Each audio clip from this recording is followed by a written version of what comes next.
Et oui, tu ne rêves pas, un porte-avions dans New York. Et tu peux le visiter.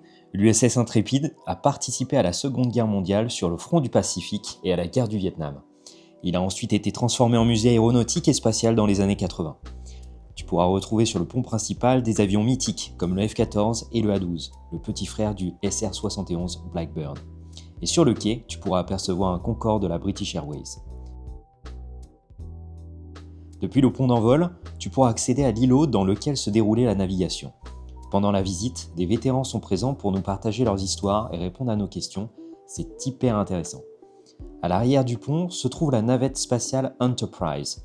Son nom vient tout droit de Star Trek après une campagne de lettres massive des fans. Ils ont envoyé plus de 200 000 lettres à la NASA pour faire changer son nom. Elle a aussi la particularité de n'avoir jamais été envoyée dans l'espace. Elle a servi exclusivement pour les essais d'approche et d'atterrissage en étant lancée depuis un Boeing 747. Et si tu te sens l'âme d'un pilote, tu pourras t'essayer à l'atterrissage de navette dans un simulateur. Je te mets mon score si jamais ce défi t'intéresse.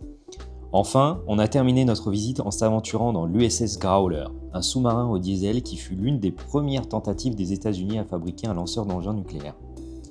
Les missiles de croisière Regulus ne pouvaient être envoyés qu'en surface, ce qui représentait un gros risque pour le sous-marin après un potentiel tir. La visite du sous-marin est vraiment géniale. C'est dur de s'imaginer la vie de l'équipage dans un environnement aussi étroit. Je te recommande vivement cette visite si tu prévois d'aller à New York. Et si cette vidéo t'a plu, n'oublie pas de liker et de t'abonner. À plus!